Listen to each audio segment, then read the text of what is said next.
ঢাকা আন্তর্জাতিক বাণিজ্য মেলায় আশানুরূপ ব্যবসা করতে পারেনি এবার স্টল মালিকরা।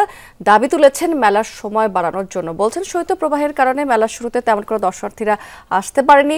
শুক্র এবং শনিবার ছাড়া সপ্তাহের অন্য দিনে তেমন কোনো সাড়াও মেলেনি।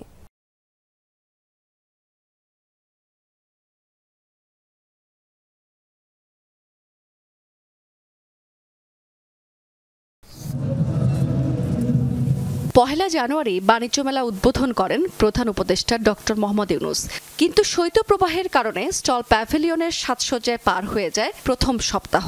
সে সময় দর্শনার্থী এবং ক্রেতাদের তেমন কোনো ভিড় ছিল না। সাপ্তাহিক ছুটির দিন শুক্র এবং শনিবার ক্রেতা সমাগম কিছুটা বাড়ে, তবে আশানুরূপ ব্যবসা হয়নি। আবহাওয়ার জন্য মেলাতে বিন্দু পরিমাণ আমরা লোক সমাগম পাইনি, কিন্তু শেষের দিকে এসে যখন মেলাটা জমা শুরু করলো, তার মধ্যে মেলা এখন শেষ পর্যায়ে। মেলার সময় বাড়াতে বাণিজ্য মন্ত্রণালয় এবং রপ্তানি উন্নয়ন ব্যুরো বরাবর আবেদন জানিয়েছেন 256 ব্যবসা প্রতিষ্ঠানের কর্ণধার। আবেদনকারীদের মতে মেলায় 15 লাখ মানুষের সমাগম ঘটেছে, ফলে তারা লোকসানের সম্মুখীন হচ্ছেন। এই মেলাটা অবশ্যই বাড়ানো হোক, কারণ সবাই মোটামুটি ক্ষতিগ্রস্ত। সব মিলিয়ে জিলিয়ে অবশ্যই বাড়ানো উচিত। আমরা একটা ক্রাউড এখানে ফিল করতেছি, প্লাস সেলসটা যেভাবে ইনক্রিজ হচ্ছে। যদি কর্তৃপক্ষ এই মেলাটাকে আরও অ্যাটলিস্ট 10 দিন এক্সটেন্ড করে, সো ব্যবসায়ী যারা আছে, যারা এখানে ইনভেস্ট করেছে, আমার বোধহয় এখানে দে উইল বি হ্যাপি।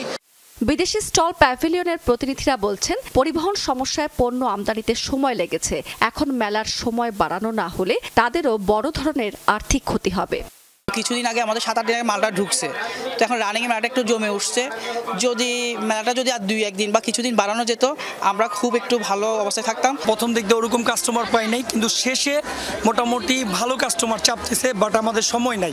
তবে সময় বাড়ানোর পক্ষে ব্যবসায়ীদের প্রস্তাব পর্যালোচনা করার আশ্বাস ইপিবির। আমি খুব ইতিবাচকভাবে চিন্তা ভাবনা করছি। আজকে দিনটার মধ্যে একটু ইতিবাচক আছি। দেশে থেকে সীমাবদ্ধতা আছে, এই বইমেলা শুরু, বিভিন্ন ইজতেমা শুরু, তার আইন শৃঙ্খলা ব্যাপার আছে না, এর মন্ত্রণালয়ে একটু আমরা জিনিসটা দেখি।